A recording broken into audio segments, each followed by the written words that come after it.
Hello बच्चों, जेक board में पढ़ने वाले सभी बच्चों का इस वीडियो में बहुत बहुत स्वागत है। आज हम लोग क्लास 12 के फिजिक्स का मॉडल पेपर को सॉल्व करेंगे। कौन सा मॉडल पेपर? पहला मॉडल पेपर, यानी एमसीक्यू वाला मॉडल पेपर।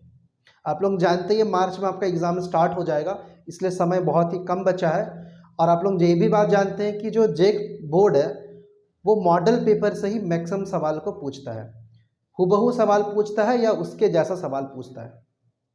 लेकिन इस बार का मॉडल पेपर में जेक ने क्या किया, साथ क्वेश्चन के साथ साथ सॉल्यूशन भी प्रोवाइड किया है। लेकिन बहुत सारे सॉल्यूशंस ऐसा है कि वो रॉन्ग है। तो अगर आप डायरेक्टली याद कर लेते हो हर क्वेश्चन का कि 1 नंबर क्वेश्चन का आंसर बी है, 2 का सी है, 3 का डी, इस तरह से अगर आप याद कर लेते हो मॉडल पेपर देख देख करके, तो वो गलत हो जाएगा। इसलिए बहुत ज़रूरी है कि हम लोग सारे क्वेश्चंस को समझें, उसका सॉल्यूशंस को देखें और उसके जैसा और क्या क्या क्वेश्चंस बन सकता है उसको भी हम लोग नोट डाउन करें। तो तैयार हो जाइए, कॉपी पेन निकालिए और स्टार्ट करेंगे। क्योंकि एक ही वीडियो बनाने से वीडियो बहुत बड़ा बन जाएगा। 1 से लेके 35 क्वेश्चन अगर हम लोग सॉल्व करेंगे एक वीडियो में, काफ़ी बड़ा 1 घंटा 1.5 घंटा का वीडियो बन जाएगा। हम लोग इसलिए क्या करेंगे, 2 अलग अलग वीडियो बनाएंगे। पहला वीडियो में क्वेश्चन नंबर 1 से लेके 20 तक रहेगा, नेक्स्ट वीडियो में 21 से लेके 35 तक रहेगा। तो और लेट नहीं करते हुए चलिए वीडियो को स्टार्ट करते हैं। क्वेश्चन नंबर 1 है ना, the number of electrons for 1 coulomb of charge is. देखो फॉर्मूला क्या है ना कि नंबर ऑफ, आपसे पूछा गया कि एक कूलम चार्ज में कितना टू इलेक्ट्रॉन्स होगा, नंबर ऑफ इलेक्ट्रॉन्स कितना होगा, ये पूछा गया है। तो फॉर्मूला क्या है निकालने का, Q equal to N E. Q मतलब टोटल चार्ज, N मतलब नंबर ऑफ इलेक्ट्रॉन्स, और E मतलब charge on each electron.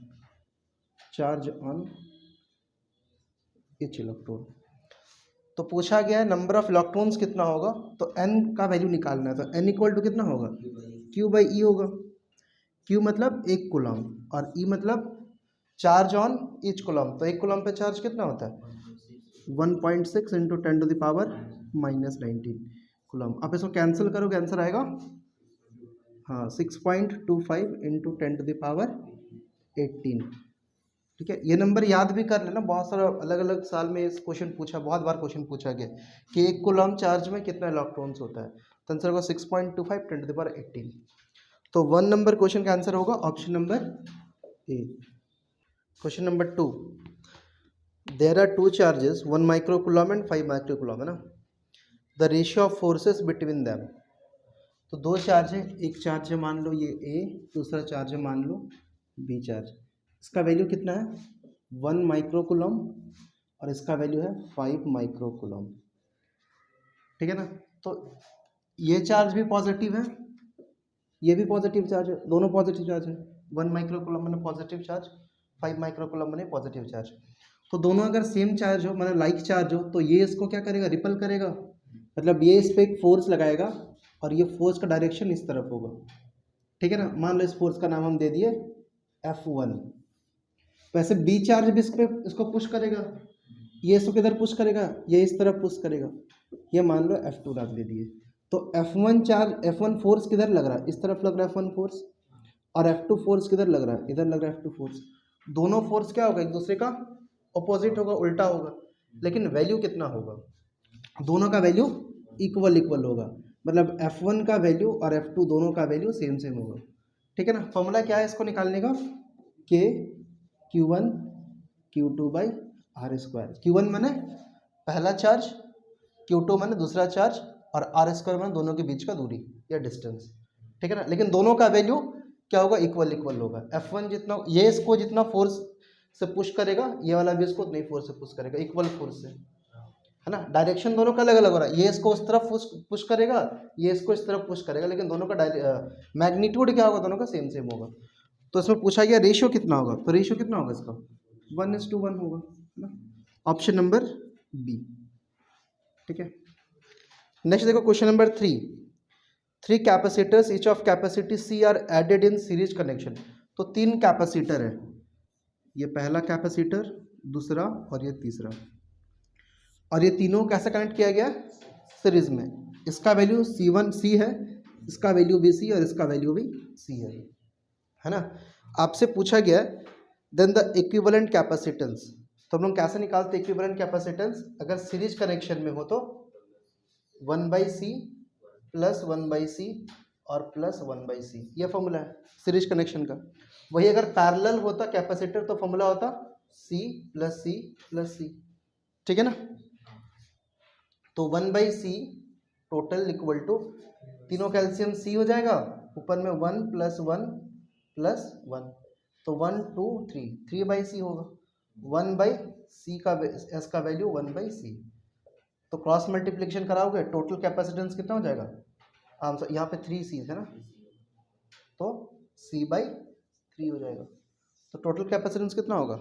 3/c। यही अगर आपका पैरेलल में होता तो कितना होता?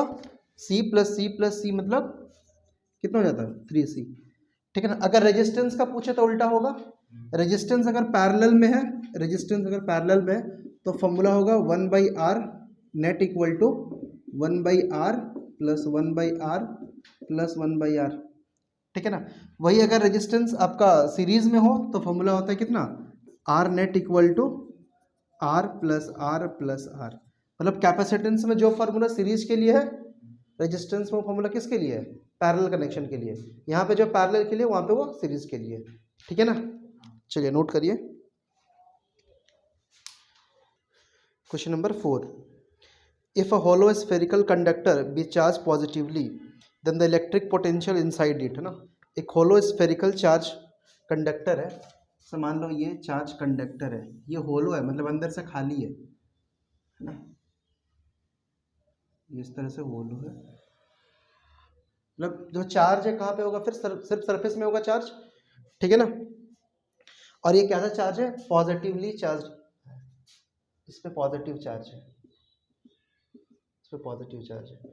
अब क्वेश्चन पूछा गया है then the electric potential inside it will be, इसके अंदर का इलेक्ट्रिक पोटेंशियल कितना होगा, ठीक है ना। Number 1 0, number 2 positive and uniform, फिर positive and non uniform, positive and negative and uniform. पहला बात तो ये कि अगर ये चार्ज पॉजिटिव है तो पोटेंशियल क्या होगा? पॉजिटिव होगा। ऑप्शन नंबर 1 गलत है, ऑप्शन नंबर डी गलत है, या तो बी होगा या तो सी होगा, मतलब पॉजिटिव ही होना है। अब पता ये करने के यूनिफॉर्म होगा कि नॉन यूनिफॉर्म होगा, ठीक है ना। तो फॉर्मूला क्या है? निकाल, मान लो 2 पॉइंट कंसिडर करो, ये पॉइंट मान लो ए है और ये पॉइंट मान लो बी है। तो हम लोग अगर पोटेंशियल डिफरेंस निकालना हो दोनों पॉइंट का, V A minus V B, तो उसका फॉर्मूला क्या है? Integration of E D L, है ना। फॉर्मूला ये V A minus V B equal to E D L. E क्या है? इलेक्ट्रिक फील्ड इंटेंसिटी, और डी एल मतलब दोनों के बीच, मतलब ये डी एल दोनों के बीच में जो डिस्टेंस है एल डिस्टेंस है, छोटा सा एक कॉम्पोनेंट लिया गया डी एल, ठीक है ना। तो देखो इलेक्ट्रिक फील्ड इंटेंसिटी अंदर में कितना होगा? 0 होगा। इस पॉइंट पर भी इलेक्ट्रिक फील्ड इंटेंसिटी कितना होगा? 0 होगा। इस पॉइंट पर भी इलेक्ट्रिक फील्ड इंटेंसिटी कितना होगा? 0 होगा। 0 इंटू डी एल 0 हो गया, इसका इंटीग्रेशन 0 हो जाएगा, इस तरफ में 0, तो V A minus V B equal to 0, तो वी ए इक्वल टू कितना होगा? ये इस तरफ आकर के पॉजिटिव बन जाएगा, V A equal to V B. मतलब कोई भी 2 पॉइंट का पोटेंशियल क्या होगा? इक्वल इक्वल होगा। इक्वल इक्वल हुआ मतलब क्या होगा? यूनिफॉर्म होगा।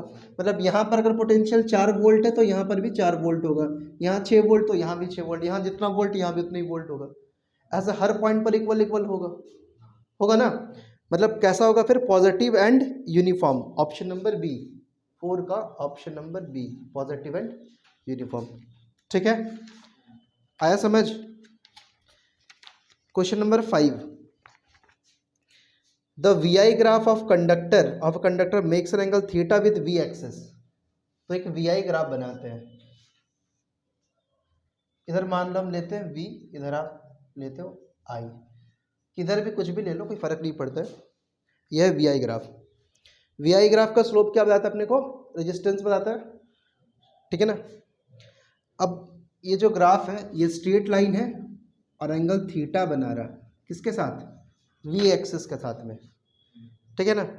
अब पूछा गया है then the resistance of V I graph, इसका रेजिस्टेंस का वैल्यू कितना होगा, ठीक है ना।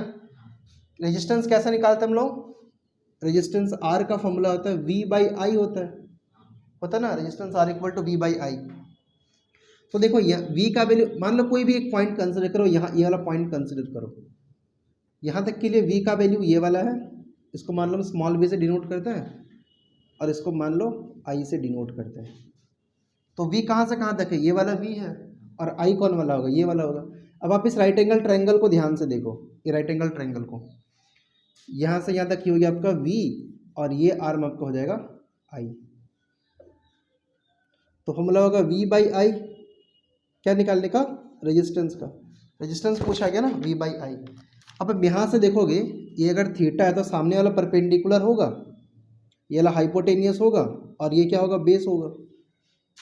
तो v क्या है, बेस में है एक्चुअली, और i कहाँ पर है, परपेंडिकुलर, मतलब base by perpendicular, b by p। किसका फॉर्मूला होता है, कॉट थीटा, कॉट थीटा।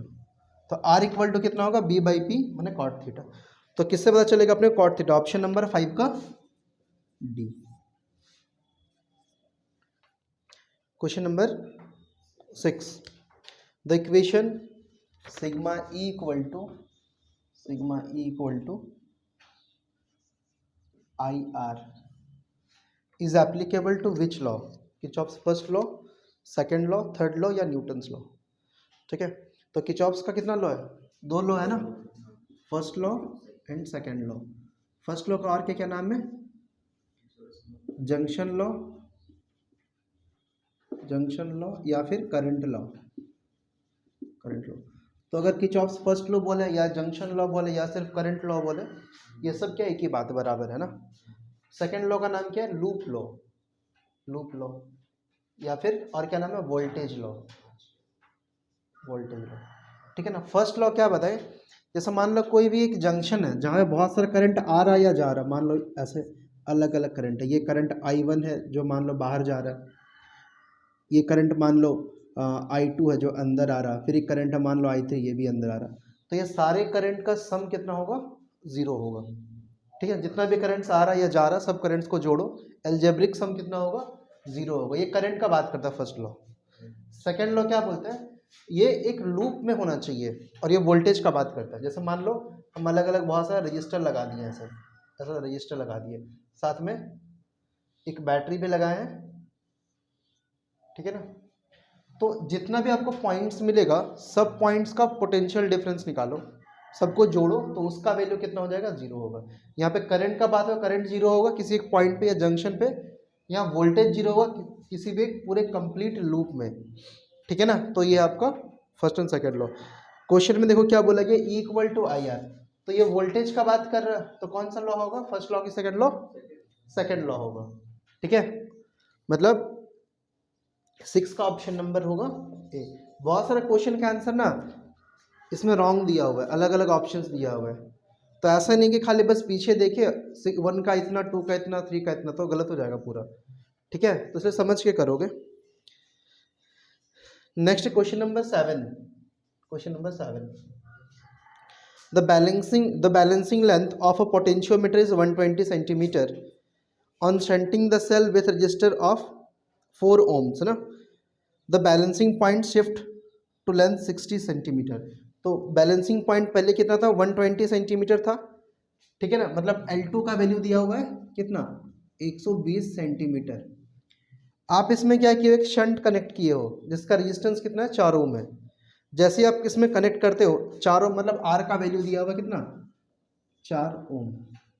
जैसे आप कनेक्ट करते हो, जो L2 था 120 था, वो कहाँ बन गया है, 60 सेंटीमीटर। आपसे पूछा गया find the internal resistance of the cell, तो आपसे इंटरनल रेजिस्टेंस मैंने स्मॉल r का वैल्यू पूछा गया। तो फॉर्मूला कितना होता है, small r equal to L2 by L1 -1 multiply by capital R।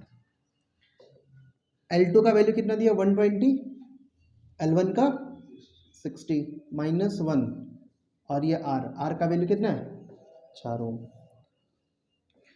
तो 62 जब 120, 2 बार में कैंसिल हो जाएगा, यहाँ बचेगा 2 - 1 मतलब 1 और इंटू 4, तो ये 4 ओम। ऑप्शन नंबर कितना है इसका, डी, 7 का ऑप्शन नंबर डी हो जाएगा। क्वेश्चन नंबर 8 ना, identify the conditions under which the force acting on a charge moving through a uniform magnetic field is maximum, है ना। तो यूनिफॉर्म मैग्नेटिक फील्ड है, वहाँ पे एक चार्ज है जो मूव कर रहा, उस पर मैक्सिमम फोर्स क्या कंडीशन होगा कि मैक्सिमम फोर्स लगेगा। तो फॉर्मूला क्या है एफ निकालने का, फोर्स का formula F equal to Q B B sine theta. तो ये फॉर्मूला है, ठीक है ना। तो ये डिपेंड करता है क्यू वी वी के बारे में। क्यू मतलब क्या होता है, चार्ज है ना, इसका यूनिट क्या होता है, कूलॉम होता है, कूलॉम। वी वी माने वेलोसिटी, यूनिट क्या होता है, मीटर पर सेकेंड। बी माने मैग्नेटिक फील्ड इंटेंसिटी, यूनिट क्या होता है, टेस्ला। तो साथ में यूनिट्स भी याद रखोगे, है ना, जिसका जो है।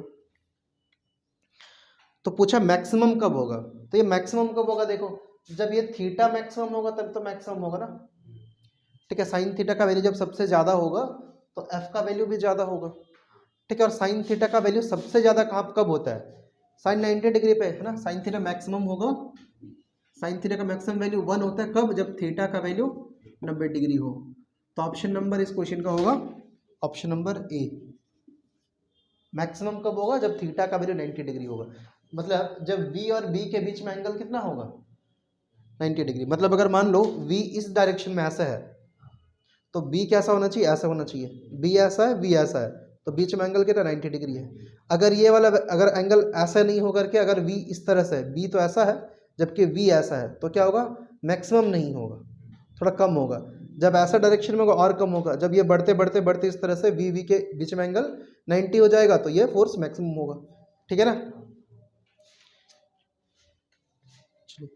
Question number 9, what torque acts on a 70 tons coil of 400 centimeter square area carrying a current of 20 ampere held with its axis at right angles to a uniform magnetic field of 0.2 Tesla.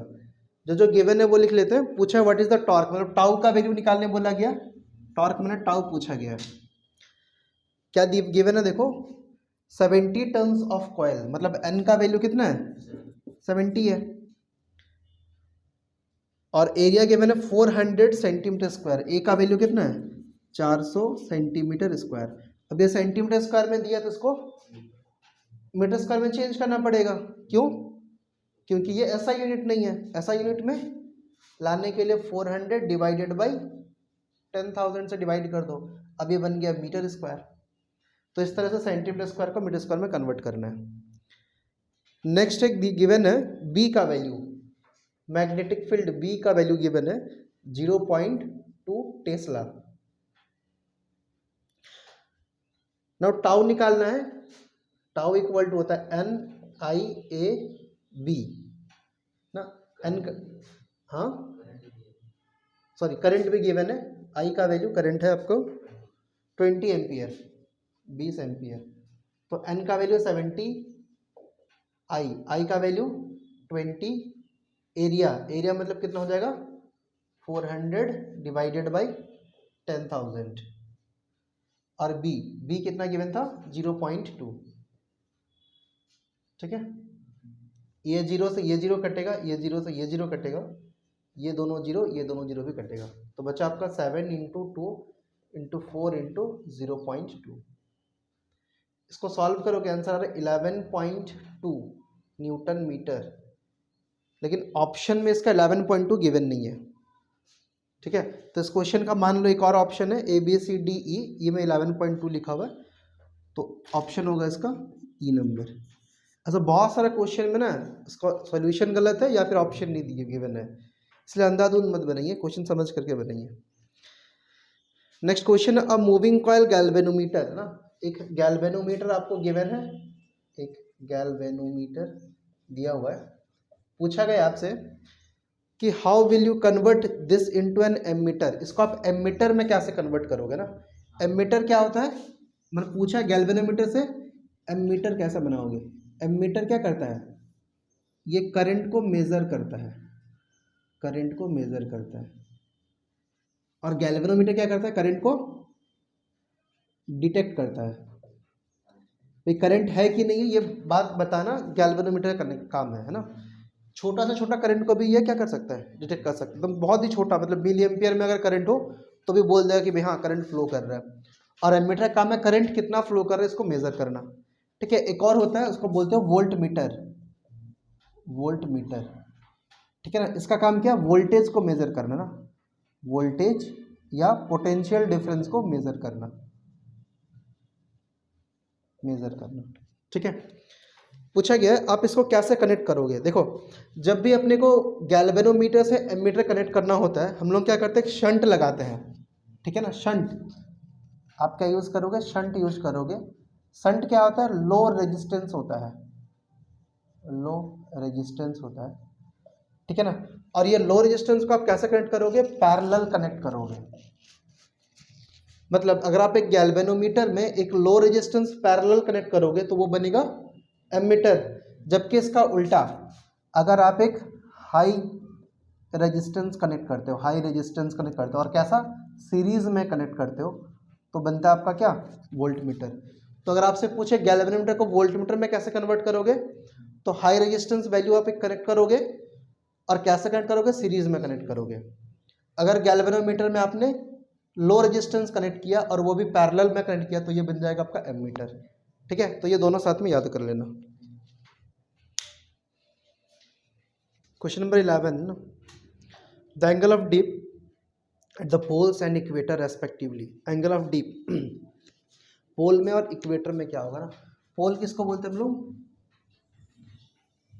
ये अर्थ का ये वाला point और ये वाला point को हम लोग पोल्स बोलते हैं, क्योंकि हम लोग का पोल, इसको हम लोग बोलते हैं नॉर्थ पोल और इसको हम लोग बोलते हैं साउथ पोल, है ना। और इक्वेटर क्या होता है, ये बिल्कुल बीचों बीच से पार होने वाला लाइन, इसको लोग बोलते हैं इक्वेटर, है ना। पोल्स ऊपर में होता है नॉर्थ पोल, नीचे में साउथ पोल, इक्वेटर बिल्कुल बीचों बीच में। पूछा गया एंगल ऑफ डीप का वैल्यू कितना होगा, पोल में कितना और इक्वेटर में कितना।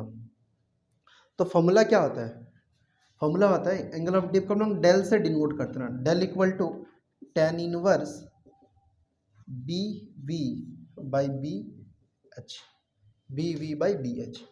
बी वी माने क्या होगा, मैग्नेटिक फील्ड का vertical component, B B H का मतलब मैग्नेटिक फील्ड का वर्टिकल कंपोनेंट। तो del equal to tan inverse B V by B H. ठीक है ना, अब इसका वैल्यू जीरो कब होगा, इसका वैल्यू जीरो होगा आपका इक्वेटर में, इक्वेटर में।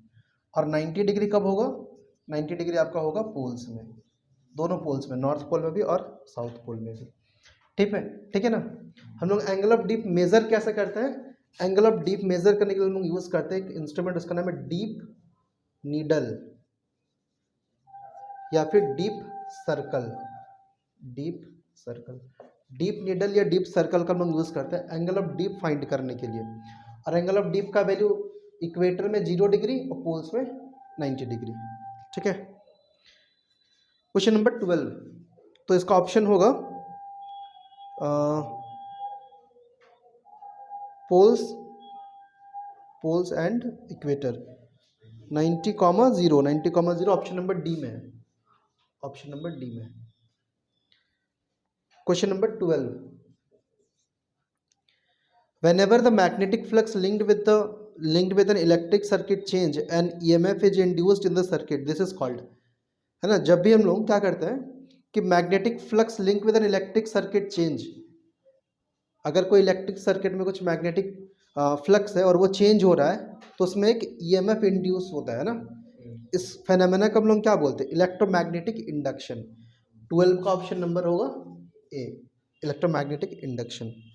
Question number 13, the peak value of AC current flowing through a resistor is given by, है ना। तो peak value of AC current, AC current का पीक वैल्यू को हम लोग आई नॉट से डिनोट करते हैं। आई नॉट मतलब पीक या maximum value of alternating current, है ना। ऑल्टरनेटिंग करंट क्या होता है कि वैसा करंट जो चेंज होते रहे, है ना। जैसे ये देखो, टाइम के साथ साथ में इसका करंट का जो वैल्यू है वो वैल्यू चेंज हो रहा है। तो करंट का जो सबसे मैक्सिमम वैल्यू होता है उसको हम लोग बोलते हैं आई नॉट या फिर पीक वैल्यू ऑफ करंट, है ना। ठीक है, इसका वैल्यू कितना होगा ये पूछा गया है। तो आई नॉट का वैल्यू कितना, आई का वैल्यू कितना होता है, I equal to E by R होता है ना। तो अगर आपको आई नॉट निकालना है तो फॉर्मूला क्या होगा, E naught by R. E naught मैंने क्या होगा, ई नॉट माने आपका होगा पीक वैल्यू ऑफ वोल्टेज या ईएमएफ। अगर आपसे नॉर्मल करंट खाली पूछे तो ई बाई आर होगा, लेकिन अगर आपसे पूछे मैक्सिमम वैल्यू या पीक वैल्यू ऑफ करंट तो ई नॉट बाई आर होगा। ठीक है, तो इसका ऑप्शन नंबर होगा A, I naught equal to E naught by R. Question number 14, energy dissipates in LCR circuit is, LCR circuit में एनर्जी किससे लॉस होता है ना, डिसिपेट मतलब होता है खत्म होना। ठीक है, तो किससे खत्म होता है एलसीआर सर्किट में? एलसीआर सर्किट मतलब क्या होगा, आपने एसी सोर्स में तीन चीज जोड़ा है, एल मने इंडक्टर, सी मने कैपेसिटर और आर मने क्या होगा रजिस्टर। ये सबको आपने कैसे जोड़ा है, क्या जोड़ा है सीरीज में। पहला आपने लिया इंडक्टर, फिर आपने लगाया कैपेसिटर, फिर आपने लगाया रजिस्टर। अब ये सबको आपने कनेक्ट किया है एक एसी इनपुट के साथ। तो पूछा गया इसमें कि एनर्जी लॉस किससे होगा, तो एनर्जी लॉस किसके थ्रू होता है, सिर्फ ये आर माने रजिस्टर के थ्रू होता है। ठीक है, तो इसका ऑप्शन नंबर होगा सी, मतलब आर ओनली। कैपेसिटर और इंडक्टर की वजह से एनर्जी लॉस नहीं होता है, एनर्जी वैनिश नहीं होगा, है ना। तो किसकी वजह से खत्म होगा, आर की वजह से। ऑप्शन नंबर 3 या सी।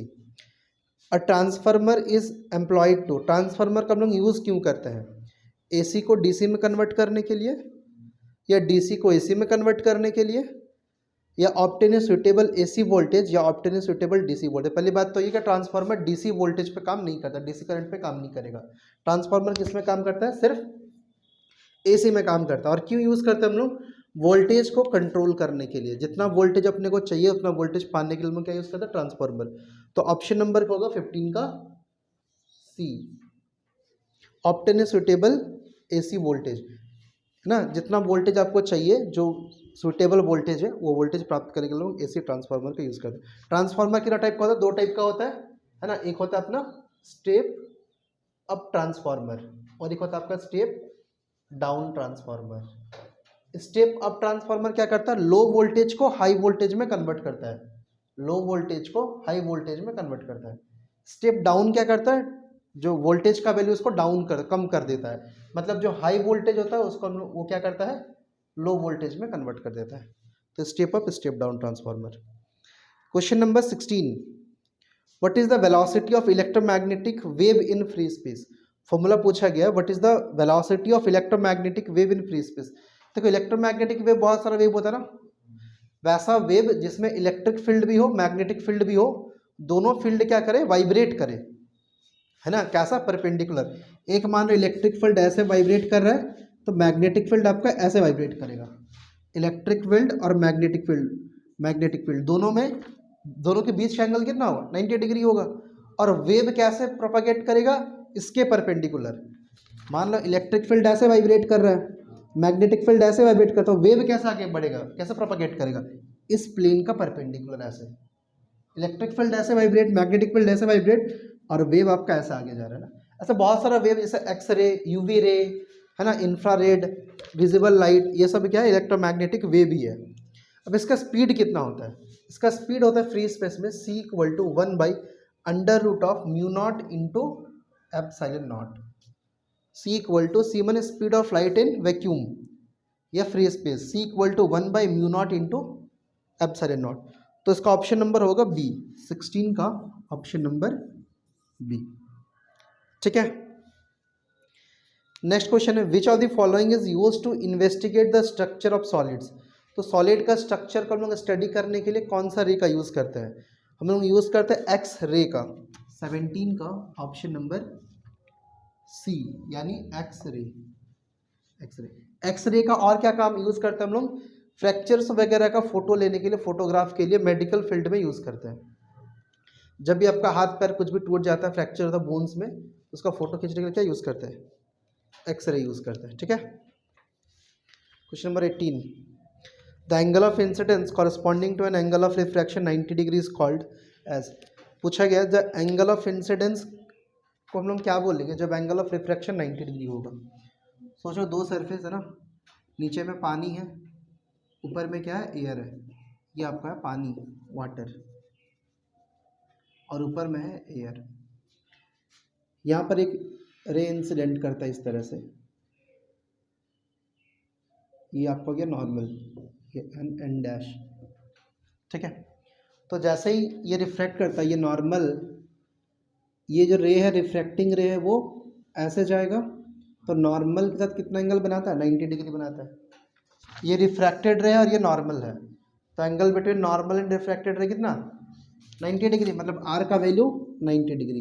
अगर आर का वैल्यू 90 डिग्री हो तो आई का वैल्यू को क्या बोलेंगे हम लोग, ये पूछा गया है ना। जब आर 90 डिग्री होगा तो रे कहाँ से पास करेगा, तो सरफेस में पास करेगा ना, रे उधर भी नहीं जाएगा, रे नीचे भी नहीं आएगा, आ रहा समझ में ना। जब आर का 90 डिग्री हो तो आई का वैल्यू हम लोग क्या बोलते हैं, क्रिटिकल एंगल बोलते हैं। क्रिटिकल एंगल मतलब एक ऐसा एंगल ऑफ इंसिडेंस जिसके लिए जो एंगल ऑफ रिफ्रैक्शन है वो नॉर्मल के साथ 90 डिग्री एंगल बनाए, और जो रिफ्रैक्टेड रे है वो ना तो हवा में जाए ना ही पानी में रिटर्न आए, वो क्या हो, इस सरफेस में चलते रहेगा, तब एंगल ऑफ इंसिडेंस को हम बोलते हैं critical angle. Option number D, option number D, इसको हम लोग थीटा सी से डिनोट करते हैं, है ना, थीटा सी से। फॉर्मूला क्या होता है, sine theta C equal to 1/μ। Mu माने क्या होगा, म्यू माने refractive index of denser medium. यहाँ पे डेंसर मीडियम क्या है, पानी है, तो पानी का रिफ्रैक्टिव इंडेक्स यहाँ पे म्यू है। तो थीटा सी अगर आप यहाँ से लिखो कि थीटा सी का वैल्यू कितना होगा, साइन इनवर्स 1/μ, ये होता है फॉर्मूला, ठीक है ना। Next question number 19, the lens formula is given bye, lens formula क्या हो, हम लोग जानते हैं 1/f equal to 1/v minus 1/u, इसको हम बोलते हैं lens formula. Lens formula, f क्या होता है, फोकल लेंथ होता है, फोकल लेंथ, है ना। v क्या होता है, v आपका इमेज डिस्टेंस, और u ऑब्जेक्ट लेंथ या ऑब्जेक्ट डिस्टेंस, ऑब्जेक्ट लेंथ या object distance, object distance. f का वैल्यू कॉनकेव, कॉनकेव लेंस और कॉन्वेक्स लेंस। कॉनकेव लेंस के लिए f का वैल्यू नेगेटिव होता है, कॉन्वेक्स लेंस के लिए f का वैल्यू क्या होता है, पॉजिटिव होता है, ठीक है ना। Question number 20, if the numbers of thin lenses is in contact of focal length f1 f2 dot dot dot, then effective focal length of the combination is given by. बहुत सारा लेंस है, ये मान लो पहला लेंस है, इसका focal length f1 है, फिर एक और लेंस लगाया गया, इसका फोकल लेंथ f2 है, एक और लेंस लगाया गया, ये f3 है, इस तरह से बहुत सारा लेंस लगाया गया है। ये पूरे कॉम्बिनेशन का टोटल फोकल लेंथ कितना होगा, ये पूछा गया है आपसे। तो net focal length 1/f net का वैल्यू क्या होता है, 1/f plus 1/f2 plus 1/f3 and so on. जितना सारा f रहेगा सबको जोड़ दे, जितना सारा लेंस रहेगा सबका है। अगर आपसे पावर पूछ मैंने इसका आंसर होगा ऑप्शन नंबर ए। इसका उल्टा अगर मान लो आपसे पावर पूछता, मतलब टोटल पावर कितना होगा, तो आप क्या करते हैं, पहले वाले लेंस का पावर प्लस सेकंड वाले लेंस का power plus P3 plus dot dot dot. Power पूछेगा तो P1 plus P2 plus P3 dot dot dot. अगर आपसे फोकल लेंथ पूछेगा then 1/f equal to 1/f2 plus 1/f net equal to 1/f1 plus 1/f2 करके। अगर आपसे magnification पूछेगा, कहाँ लिखो, यहाँ लिखो, अगर आपसे मैग्नीफिकेशन पूछेगा भाई कितना टाइम मैग्नीफाई कर सकता है, तो उस टाइम फॉर्मूला होगा m1 into m2 into m3 and so on, ठीक है। m1 क्या है, magnification done by first lens, m2 क्या है, magnification by second lens, m3 third lens, ऐसे करके। मैग्नीफिकेशन पूछेगा सारा m को मल्टीप्लाई करा दीजिए, अगर आपसे पावर पूछेगा सारा p को ऐड कर दीजिए, अगर आपसे फोकल लेंथ पूछेगा तो 1/f equal to 1/f1 1/f2 1/f3, सारा का फोकल लेंथ को इस तरह से निकाल के ऐड कर दीजिए, ठीक है। हेलो बच्चों, जैक बोर्ड में पढ़ने वाले सभी बच्चों का इस वीडियो में स्वागत है। आज हम लोग क्लास 12 फिजिक्स का मॉडल पेपर सॉल्व करेंगे। कौन सा मॉडल पेपर, MCQ वाला मॉडल पेपर। क्योंकि ये वीडियो काफ़ी बड़ा बन जाएगा, हम लोग पूरा सारे क्वेश्चंस को एक ही वीडियो में कवर करेंगे। तो हम लोग 2 वीडियो में कवर करेंगे। आज हम लोग सॉल्व करेंगे क्वेश्चन नंबर 1 से लेकर 20 तक, फिर वैसे अगला वीडियो हम लोग सॉल्व करेंगे 21 से लेकर के 35 नंबर क्वेश्चन तक। तो चलिए बिना लेट करते हुए क्वेश्चन को स्टार्ट करते हैं।